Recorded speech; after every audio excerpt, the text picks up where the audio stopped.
Fala galera! Há quanto tempo? Aqui quem fala é o Angel e eu vim após dar uma interrompida na maratona de Honkai Impact a pedido do nosso novíssimo membro nível Hasher do canal, Xiao, que mandou o valor lá pelo Pix, já que não conseguia virar membro aqui pelo YouTube. Só tenho a agradecer, obrigado my friend. Então por isso, hoje iremos trazer conteúdozinho do nosso querido Reverse 1999. Se você joga Reverse ou faz parte da comunidade só pela lore e não joga, com certeza já se fez uma certa pergunta: qual a ordem dos acontecimentos dentro do jogo? Afinal, o jogo nos joga nos anos 90, depois arrasta para os anos 20, te joga novamente nos anos 60 e espero que você entenda e acompanhe tudo naturalmente, o que muitos por sua vez não conseguem. Isso porque eu estou falando só dos jogadores casuais. Caso você seja um de nós, verdadeiros viciados em lore, sabe que o buraco é bem mais embaixo. Afinal, além da história principal, que já é um pouco confusa, temos também os eventos do jogo que acontecem em períodos do tempo diferente, sem respeitar bem a cronologia da história principal. Alguns eventos bem antigos mostram acontecimentos recentes, e alguns eventos recentes mostram acontecimentos bem antigos na história. Então é totalmente normal que alguém tente entender tudo, mas acabe ficando mais perdido do que quando começou. A tempestade não é apenas um evento cataclísmico para os personagens da história,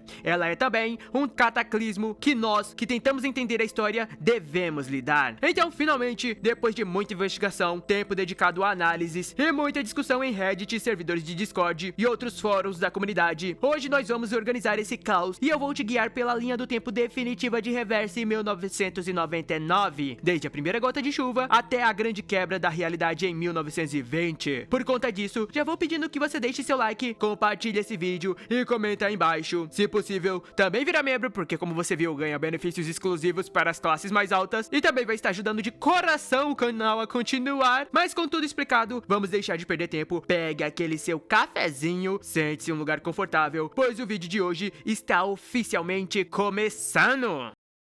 Atenção, esse vídeo foi feito para aqueles que acompanham a lore, ou seja, é feito mais para poderem se situar e também relembrar de tudo que aconteceu durante a história até esse ponto. Caso você seja novo nesse verso, recomendo que dê uma passada no meu resumão antes de tentar ver esse vídeo aqui, porque acontece que teremos muitos spoilers pesados da obra, além de citarmos várias vezes nomes, personagens, conceitos e eventos que ocorreram na história principal. Logo, tentar ver esse vídeo sem saber da história poderá ser extremamente complicado e confuso. Dito isso, caso ainda queira arriscar sua saúde mental, saiba que está por sua conta e risco. Então, vamos nessa! 31 de dezembro de 1999, o dia do dilúvio, o marco zero. Vamos começar pelo começo, ou melhor, pelo fim de tudo. Como os muitos sabem, ou devem lembrar, toda a história de Reverse 1999 começou após o ano de 1999. É até por isso que está no título do jogo. Para ser mais exato, não foi só no ano de 1999, como foi no fim desse ano. O mundo inteiro estava se preparando para a virada do milênio,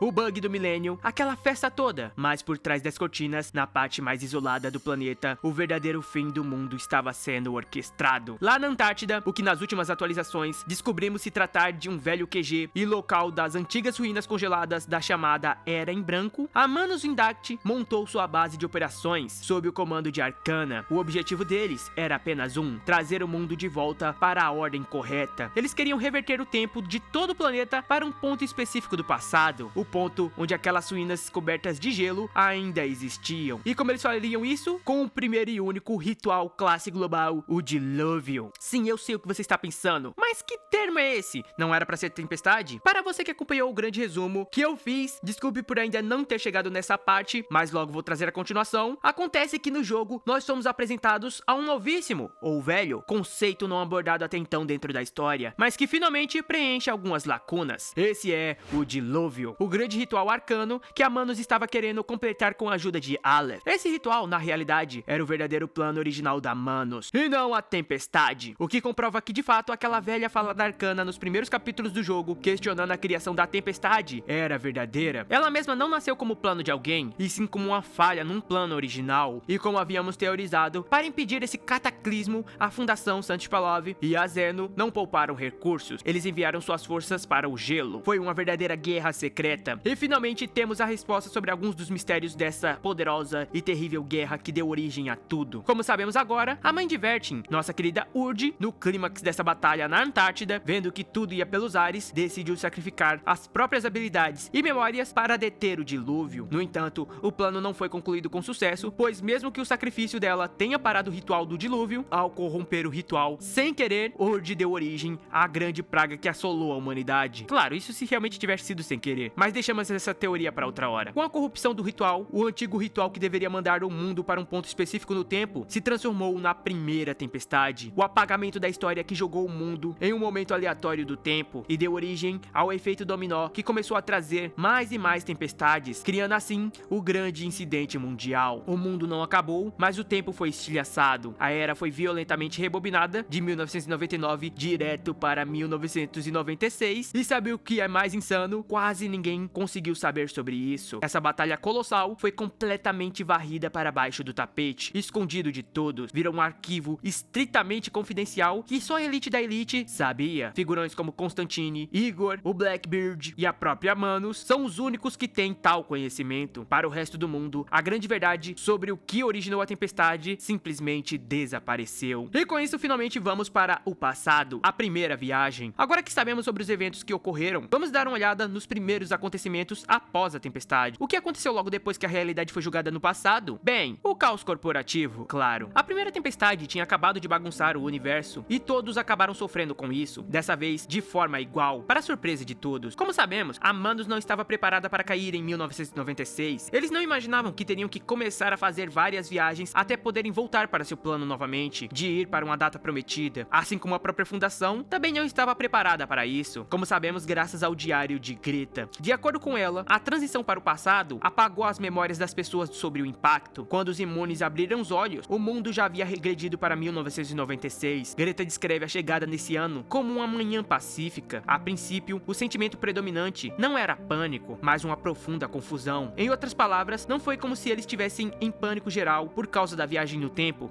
apenas falta de informação. E mesmo assim, com pouco que tinham, todas as organizações começaram a ter que agir para tentar tomar vantagem nessa nova corrida contra o tempo. Atualmente sabemos que a Fundação agiu em busca de entender as regras dessa viagem no tempo e todas suas implicações, sendo aí que foi estabelecido até que era impossível gerar paradoxos temporais, já que os viajantes do tempo, aqueles que deram um jeito de se proteger da tempestade, não eram capazes de encontrar suas versões do passado, impedindo coisas como o paradoxo do avô. Graças ao evento da 1.8, que agora sabemos se passar após a primeira tempestade, também descobrimos um lado mais sombrio da Fundação, que ela tentou esconder. Enquanto a Fundação entendia as regras da tempestade e o funcionamento da viagem no tempo, a facção Zeno já estava de olho em lucrar, entendivelmente em busca de recursos para poder se armar nessa corrida, mas ainda assim, meios duros em sua primeira invasão, acreditando que os fins justificavam os meios. Assim, para conseguir esses recursos, eles invadiram a cidade de Reishik, uma cidadezinha no extremo norte, rica em recursos e minerais. Com a Zeno batendo na porta, os habitantes de Reishik, liderados pela vila, iniciaram uma batalha desesperada em busca de se proteger dos invasores estranhos, mas como o poder da facção de combate da Fundação era forte demais para ser parado por meros moradores de um vilarejo, não houve muita escolha, a não ser depositar sua fé em uma arcanista, usuária de um poder ainda em estudo, a onitologia. O Winsong foi uma resistência desesperada, uma união de forças brutal para defender o próprio lar do rolo compressor de uma corporação. No final de tudo, eles conseguiram segurar a Zeno e o Winsong provou seu valor e o de suas teorias, conseguindo uma vaga até no Centro de Computação Científica de Laplace. Mas o gosto da vitória durou pouco e foi bem amargo, porque no final das contas, mesmo detendo a Zeno e sua invasão, Reishik não conseguiu escapar da tempestade, que mais cedo ou mais tarde voltaria, e assim, com a chegada dela, a cidade foi apagada pela segunda vinda da chuva invertida. Uma curiosidade é que durante essa atualização também descobrimos outro fato interessante. Mesmo após sacrificar seus poderes e suas memórias, Urd não desistiu da luta. À sua maneira, ela conseguiu continuar nas linhas de frente. Agora fragmentada pelo tempo, ela usava um codinome como escritora da UTTU para registrar histórias. Todo o incidente de Reishik, por exemplo, acabou guardado em documentos de revistas que veriam ser descobertas mais tarde. Agora o motivo por trás disso ainda permanece desconhecido. e a roda não para de girar para trás. A primeira tempestade foi um susto, mas a segunda tempestade, meus amigos, foi a constatação de um pesadelo. A chuva invertida de novo chegou e o calendário mundial foi violentamente arrastado para 1985. Não sabemos qual foi o evento exato que causou essa nova vinda da tempestade, se foi natural ou efeito de uma alteração no tempo, mas o que sabemos é que aqui é onde o verdadeiro terror para os membros da fundação começou, fazendo eles entender que a brincadeira acabou. Mais uma vez, graças ao diário de Greta, conseguimos preencher mais algumas lacunas. Descobrimos que durante essa época houve a comprovação de que a tempestade não iria parar. Como sabemos, até então os membros menores da fundação, as pessoas comuns, diferente daquelas em posições mais altas, não sabiam o que realmente tinha acontecido, o que causou a tempestade, além de que a memória havia sido apagada. Por isso, para eles foi devastador quando eles perceberam que a tempestade não iria realmente parar. Assim como aconteceu na primeira vez, novamente eles foram jogados para o passado. E dessa vez, para aumentar ainda mais o pânico, não foi uma pequena viagem como simples 3 anos que aconteceu da primeira vez. Dessa vez eles tiveram que encarar a realidade de 11 anos sendo arrancados da história, e com eles toda a tecnologia que eles tinham. O mundo foi ruindo e o desespero alcançando cada vez mais o coração dos humanos, que não conseguiam lidar com isso mentalmente. Quem assume então as rédeas do Centro de Computação Científica é nossa querida Lucy. Mesmo com vários anti-arcanistas no topo da fundação, não houve muitas opções para eles, uma vez que eles viram os humanos quebrando lentamente mentalmente, tentando se adaptar àquela nova realidade, enquanto a fria robô Lucy estava pronta para agir e dar seu próximo passo. Assim, com sua nova comandante, a primeira ordem do dia foi em busca de sobrevivência. Ela espalha várias estações de observação da tempestade pelo globo, pois para conseguir lutar contra a tempestade, eles precisavam ter locais seguros para se manter, senão eles não poderiam se afastar tanto do QG principal, já que toda vez durante as missões, antes da tempestade chegar, eles precisariam voltar correndo para o QG, além de que naquela época eles não tinham muito bem como medir quando a tempestade ia chegar, o que acabou causando diversas mortes. Nessa época de 1985, em uma das missões de campus para estabelecer uma dessas estações que Lucy ordenou, a bordo de um navio, nossa querida Greta Hoffman acaba conhecendo uma figura muito importante para nós, a 77, a mãe da 37. Esse foi o primeiro encontro da fundação com a escola de números Apeiron, e a virada de chave que fez Greta perceber que a ciência humana estava decaindo e que para avançar nessa luta seria necessário o poder dos arcanistas. 2 anos se passam desde a última tempestade e a história voltou a seguir em frente, mesmo nessa nova realidade quebrada. E assim chegamos em 1987, e se você achava que a tempestade era um problema só do nosso planetinha azul, prepare-se, pois durante o evento da abertura cósmica, a coisa escalona para um nível absurdo. É graças à nossa ornitologia da Windsong e a chegada da alienígena Voyager que a gente descobre a verdade nua e crua. A tempestade não está apenas apagando a Terra, ela está rebominando todo o universo. O cosmos inteiro estava sujeito a essa loucura temporal, mas foi para escapar do desespero de saber que nem as estrelas estavam protegidas dessa bagunça que a Fundação e o Departamento Científico impulsionaram o maior avanço tecnológico dessa era, a invenção do disco de teletransporte. Agora, com ele, a Fundação poderia realizar missões distantes, sem medo de não conseguir voltar para alguma base para se proteger. Como envolvia um ritual poderoso, não foi possível criar uma grande quantidade. No entanto, ainda assim, virou o item de sobrevivência básico de qualquer grupo de agentes de campo. Enquanto Laplace olhava para as estrelas e tentava entender a chuva, a verdadeira tragédia estava acontecendo nos corredores da Fundação Sankt-Pavlov. Isso porque aqui foi onde aconteceram os terríveis incidentes que apareceram durante o sono de Vertin, durante o capítulo 3 do jogo, quando nossa pequena Timekeeper tinha apenas 12 anos. Durante certo incidente, após uma tentativa de fuga da Fundação em busca de liberdade, Vertin e seus amigos são pegos em uma tempestade, onde todos acabam morrendo. Tudo por conta de um plano de Constantine, que havia descoberto sobre o segredo de Vertin, sua imunidade à tempestade, e queria transformá-la em um soldado leal da Fundação, fazendo ela odiar a tempestade por ter matado seus antigos amigos e desejar buscar a verdade e acabar com essa terrível calamidade, fazendo ela automaticamente ficar ao lado deles, criando assim a Timekeeper da Fundação, que deveria vagar pelo mundo e cronometrar a chegada da tempestade, para que os agentes de campo sempre soubessem quando deveriam retornar para um local seguro com 24 horas de antecedência. Também é em algum lugar desse período de tempo que Vertin ganha sua misteriosa maleta, uma maleta que possuía um ritual arcano capaz de proteger os arcanistas que estivessem dentro dela.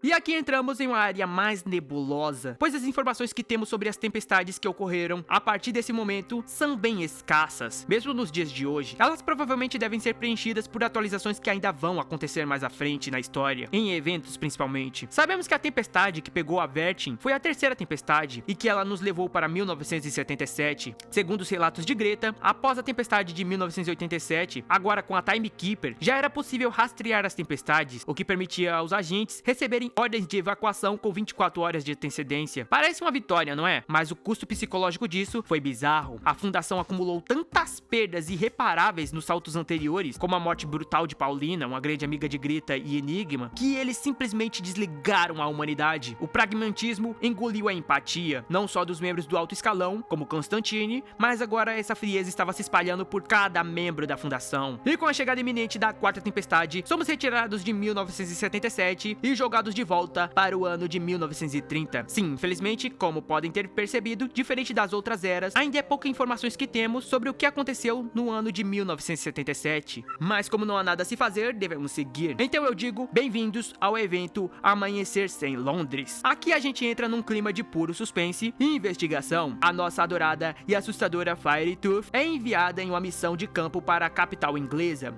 O objetivo? Investigar uma poluição anormal em Londres, que já era bem famosa por sua névoa, mas o que estava cobrindo a cidade agora não era aquela névoa comum, e sim uma névoa negra, densa e tóxica. Com aquela capacidade analítica e cirúrgica dela, Firetooth descobre que a origem desse pesadelo ambiental era uma criatura mutante grotesca, e é no meio desse cenário digno de terror psicológico que ela coleta um artefato muito específico, o último dente de leite de Ring. Sim, por enquanto esse período de tempo é o que parece mais desconectado com a história da trama principal. Na verdade, deu um trabalhão de saber onde é que isso se encaixava. Teremos que esperar mais atualizações para saber se isso aqui vai ter relevância para o plot principal ou não. E com esse evento estranho acontecendo com a Firetooth, ficamos sabendo que a Fundação novamente conseguiu um bom respiro de 2 anos até que o céu se rasgasse de novo. A quinta tempestade desaba, rebobinando a era do ano 1932 e nos levando direto para 1912. É nesse salto, caindo na década de 10, que a gente vê outra movimentação crucial nos bastidores da Fundação. A Hoffman, aquela mesma que percebeu o declínio da ciência e da humanidade lá no ano de 1985, traz uma peça fundamental agora para o jogo. Nossa querida Marcus, ela é recrutada e levada para dentro da Fundação Santpalov para atuar como arquivista. Em um mundo onde o tempo está sendo devorado, ter alguém para documentar, guardar e organizar a história não é só alguém útil para o trabalho de escritório, mas sim uma das peças fundamentais para a linha de frente da sobrevivência da memória humana. Além disso, secretamente, Greta também queria passar todo o seu conhecimento e tudo o que sabia para alguém que pudesse continuar lutando depois que ela se fosse. E no mundo onde os arcanistas iriam ter mais poder que os humanos, ela sentia que seu discípulo tinha que ser um arcanista também, diferente dela. Agora, meus amigos, viciados em lore, prestem atenção, porque é aqui que a tempestade prova que ela não é apenas uma fita VHS sendo rebobinada para trás, como ela também é imprevisível e caótica. Pois depois do salto da quinta tempestade, que nos jogou para o ano de 1912, o universo faz algo completamente bizarro. A sexta tempestade desaba e adivinha, ela não nos joga ainda mais para o passado, como estava fazendo antes. Pela primeira vez registrada na história, a tempestade avança a era, caindo de paraquedas direta no auge da cultura pop, o ano de 1966. É nesse cenário caótico e colorido que a gente tem a estreia de uma das personagens mais icônicas dessa história, a nossa pirata do rádio, Regulus. Como você deve estar imaginando, sim, tudo que vimos até agora aconteceu antes do início da história principal, e é a partir daqui que acompanharemos os eventos seguintes. Sim, mesmo que algumas coisas que eu tenha conquistado só tenham aparecido bem lá na frente no jogo, pois é, Reverse gosta de complicar pro nosso lado. Finalmente, com as últimas atualizações, muitos mistérios desses primeiros capítulos foram solucionados e revelados, entre eles, o misterioso objeto de Regulus. Caso não lembrem, irei refrescar sua memória. No prólogo do jogo, durante o resgate de Regulus, descobrimos que tanto a Fundação quanto a Manus estavam atrás dela por um motivo, algo que ela estava carregando e que mais tarde X disse que era importante para toda Laplace. E esse objeto na realidade é um disco misterioso que literalmente caiu do céu, no meio de destroços de um satélite. Mas como sabemos, a situação com Regulus foge tanto do controle que Soneto não tem escolha a não ser acionar Vertin, a Timekeeper, a despachando para o olho do furacão e fazendo com que ela se envolvesse nessa história. O resgate acontece, é tenso, é cheio de ação, mas o verdadeiro clímax não é a nossa fuga da Manus, nem mesmo o resgate de Regulus. O clímax acontece logo depois, quando a sétima tempestade começa a devorar o ano de 1966 e o mundo inteiro começa a ser dissolvido em gotas que caem pra cima, e no meio dessa confusão toda, Vertin descobre que sua maleta poderia salvar arcanistas arcanistas que estivessem dentro dela, iniciando assim seu novo time Vertin com Regulus e Apple sendo os primeiros recrutas juntamente com Soneto. A sétima tempestade engoliu o ano de 1966 e cuspiu a nossa guardiã do tempo direto para a era dos gangsters, 1929, Chicago. Aqui entramos no arco que realmente apresenta todo o drama e construção de história de Reverse, o marco zero das aventuras de Vertin em seu time, assim como também o marco zero da batalha que ditaria todo o futuro, porque é aqui onde Vertin finalmente fica cara a cara com a Manus, assim como também com a própria Arcana. Sob a manipulação de Forget Me Not, a Manus começa a alterar ativamente a história de Chicago. Eles rasgam o roteiro do universo e a consequência disso, eles literalmente aceleram a tempestade. O cataclismo, que deveria ter um tempo natural para acontecer, de acordo com as informações que tínhamos, é forçado a desabar muito antes da hora prevista. Tudo para eles poderem realizar seu plano de conseguir suprimentos e recursos para as próximas viagens que fariam na história. Por causa dessa tempestade antecipada e das regras cruéis desse universo, Vertin acaba sofrendo uma perda extremamente dolorosa que acaba fazendo relembrar de velhos traumas e a deixa temporariamente em coma. Enquanto o mundo lentamente ancorava no período de tempo de 1913, Vertin e seus amigos passavam por aventuras ainda mais complicadas dentro da Fundação.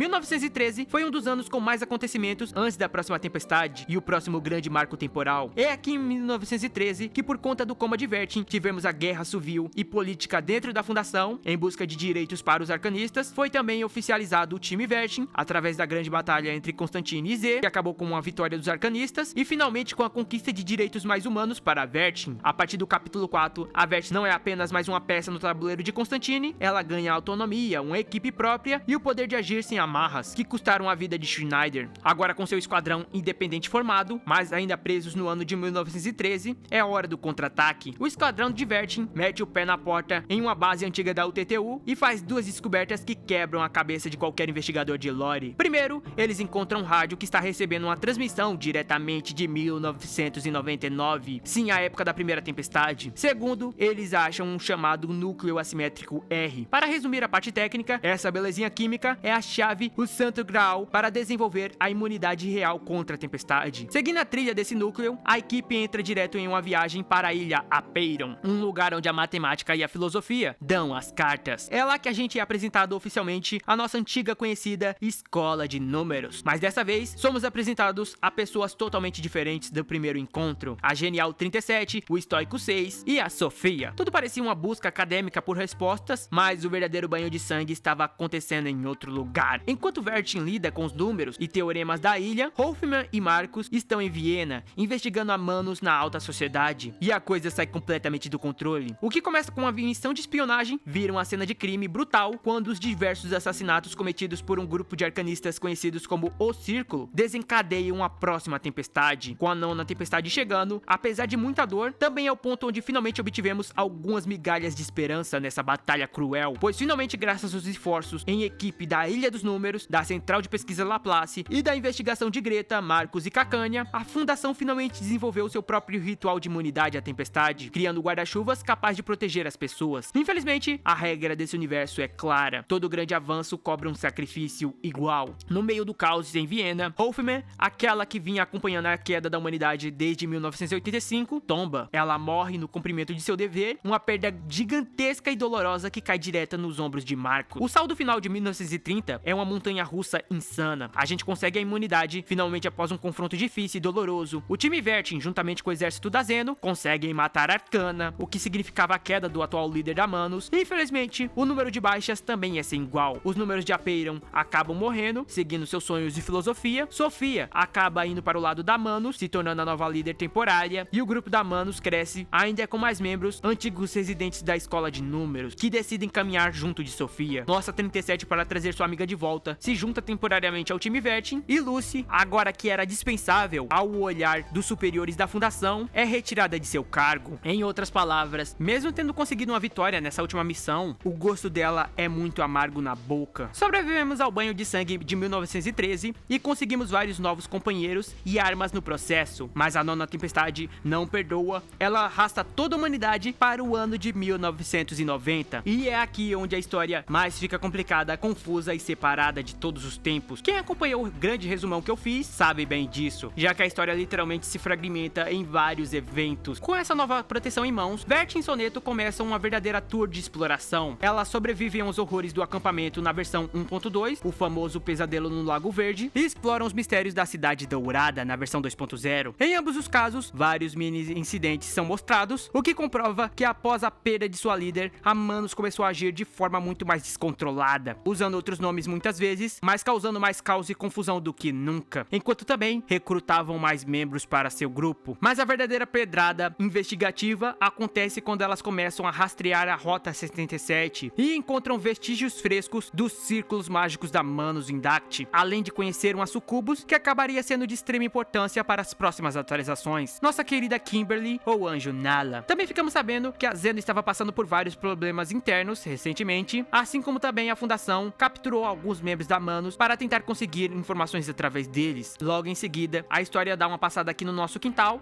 lá em São Paulo. O General Igor, um dos figurões que sabiam da primeira tempestade lá de 1999, deserda. E é investigando esse caos todo que Vert chega a uma dedução que muda completamente a forma como enxergávamos a tempestade. A tempestade não causa morte biológica permanente, nem todos que são engolidos pelas chuvas estão realmente mortos. Alguns acabam sofrendo um deslocamento de existência e assim eles renascem como pessoas totalmente novas em outros períodos do tempo, sem qualquer conexão direta com seu antigo eu. Sem termos que enfrentar uma nova tempestade, avançamos um ano na história e chegamos em 1991. A Fundação estava sofrendo roubos de artefatos que não faziam sentido nenhum e foi preciso a genialidade de Ling Yue e do Blackbird para olharem para as evidências e chegarem a uma conclusão aterrorizante. Era um trabalho interno. Havia um rato na Fundação. Depois de muita investigação, descobrimos que a espiã era a Barley, ninguém menos que a mãe desaparecida da nossa querida Maltilda, e o nível de traição e drama pessoal atinge o teto quando o jogo começa a lembrar mais uma novela mexicana do que tudo. E olha que nem vai parar por aí. A grande e definitiva jogada acontece finalmente durante a versão 2.4. Durante uma viagem de navio e um ataque da Manus, Urit e Regulus fazem uma nova descoberta. Aquele disco que Regulus achou lá em 1966, ele de alguma forma tinha seu próprio ritual de imunidade, diferente daqueles que eles acharam e colocaram no guarda-chuva, representando que talvez mais alguém fosse capaz de viajar no tempo sem que ninguém tivesse percebido. Enquanto o time de pesquisa continuava investigando isso, Vert lidera sua própria investigação e investida em busca de Urd e da Manus. Para isso, ela acaba passando por Ushuaia, na Argentina, e se envolve nos eventos da misteriosa prisão e sanatório dos arcanistas, dirigida por Aleph. Lá ela acaba descobrindo que a Manus estava armada com um novo ritual nível global e pronta para realizá-lo na Antártica, e que Urd, a misteriosa mulher ligada a seu passado, também estava indo para lá, criando assim um novo ponto de encontro total, e onde havia sido prometido que a nova tempestade iria chegar. A Manus Indact estava lá de novo e o plano era catastrófico. O segundo dilúvio era iminente e, para o desespero de todos, a Arcana, que deveria estar morta após o incidente em Apeiron, renasce. Mas o verdadeiro clímax emocional,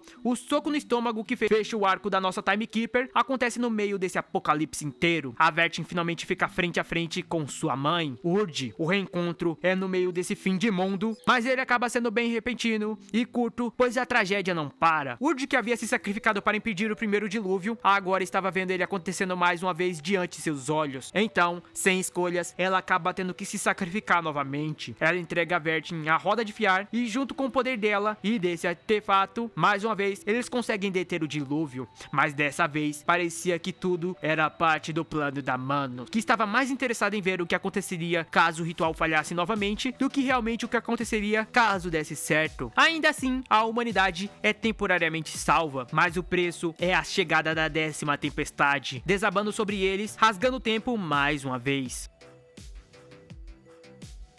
Depois de vermos Urd se sacrificar para parar o segundo dilúvio, o que gerou a 10ª tempestade, vimos a poeira finalmente baixar e um novo mundo sendo aberto diante de nossos olhos. Mas algo assustador também aconteceu. Quando fomos pesquisar onde estávamos e o que estava acontecendo, descobrimos que a 10ª tempestade rebobinou o mundo para 1920. Algo que normalmente não seria tão assustador, já que já fomos para coisas muito mais longe, só que dessa vez não era o nosso 1920. Pela primeira vez na lore, a tempestade não só inverteu o tempo, mas ela também quebrou a história. A Primeira Guerra Mundial, que deveria ter acabado no ano de 1918 com o armistício, não terminou. As negociações falharam miseravelmente e as trincheiras continuaram por mais 2 anos, sem previsão de acabar. A Manus Indact e o poder absurdo da Nova Arcana renascida criaram um erro histórico, gerando assim uma nova linha do tempo. Pela primeira vez, estávamos vendo algo totalmente novo e fora das velhas regras da tempestade. E nesse novo e desconhecido mundo, a situação não parava de piorar. Com o mundo em colapso, a própria fundação se dividiu em duas: aqueles que queriam paz e aqueles que queriam bala. As tentativas de trégua foram ficando cada vez mais difíceis de serem alcançadas e tudo explode de uma vez só quando a Manus assassina um delegado de paz que deveria teoricamente parar a guerra. A gente então acaba tendo que acompanhar os horrores absolutos das trincheiras, antigas inimigas como a Médica Marcha e a Assassina Sentinel tendo que unir forças para conseguir expor os traidores, e soldados enlouquecendo com o Arcanum até tirarem a própria vida. Ou seja, é o suco de depressão, desespero, loucura e mortes dignos de uma representação histórica da Guerra Mundial. O clímax dessa batalha acontece quando o Sentinel, que tem o corpo petrificado, consegue se infiltrar nas áreas da colina 299, onde a nova maior fortaleza da Manus estava estabelecida. Aproveitando o caos, a fundação dá uma cartada de mestre, conseguindo parar toda aquela guerra interna que estava acontecendo mais uma vez, e dessa vez recrutando mais de 100 mil soldados humanos para sua própria unidade pessoal, fazendo assim com que a fundação tivesse seu próprio exército pessoal e finalmente tivesse o poder para conseguir se livrar das filiais menores, para não ter seu poder tão dividido. Só que aquilo, quando a coisa tá boa demais, é óbvio que algo está acontecendo de ruim por baixo dos panos. Lilia, que estava atualmente na frente oriental, também tentando ver se conseguia parar a guerra, manda um aviso dizendo que o general Igor estava voltando para mais confusões. Antes de acabarmos, temos mais um marco importante que precisamos relatar. Aparentemente, pelo que já sabemos da versão 3.3, a coisa por 1920 vai continuar pegando fogo. Se estávamos agora acompanhando a frente ocidental, sairemos desse inferno de lama para irmos para o inferno de gelo na frente oriental. Lá, a Primeira Guerra ainda continua, destruindo ainda mais a nova linha do tempo, só que agora com um novo elenco dentro do palco principal. O esquadrão da nossa Timekeeper irá desembarcar no meio desse caos todo e aparentemente Vertin terá que se juntar a Lilia e também ao nosso vira-casaca misterioso Igor. Sim, o cara que desertou lá atrás agora está tentando ir para o nosso lado. E o objetivo dessa união estranha? Bater de frente com Grutov, um senhor da guerra brutal que está operando sob ordens da Mano. Mas enquanto o palco principal foca na guerra, o verdadeiro suco da lore está nos detalhes. Enquanto a guerra come solta lá fora, a Vertin, que tem sua própria agenda própria, continua sua busca implacável pela Urd, a mulher que ela agora sabe que é sua mãe, o que leva a Timekeeper para um lugar que ela não deveria estar, as profundezas de um laboratório secreto da própria fundação. E fuçando lá, ela vai descobrir coisas que não deveria. Um arquivo que cheira problemas grandes e nos apresenta pela primeira vez um novo conceito chamado experimento de infusão. O que quer que a fundação estivesse escondendo finalmente será revelado e os figurões do topo não poderão mais ficar quietos. A Manus provavelmente vai acabar fazendo uma nova jogada e Igor finalmente terá que revelar afinal por que ele traiu todo mundo. Mas bem, isso ficará para a próxima atualização e com isso finalmente temos a nossa linha definitiva da timeline de Reverse 1999 até o momento. Agora sabemos a ordem dos eventos, o que acontece antes do que, assim como também o que está acontecendo no presente e na história atual. Me digam aí o que vocês acham que vai acontecer a partir daqui, quais são suas teorias, o que acha que irá acontecer nessa nova linha do tempo e qual o novo objetivo da Manus. Se chegaram até aqui, não se esquece de deixar seu like, se inscrever, compartilha esse vídeo, mas era só isso mesmo, então valeu, falou, fui!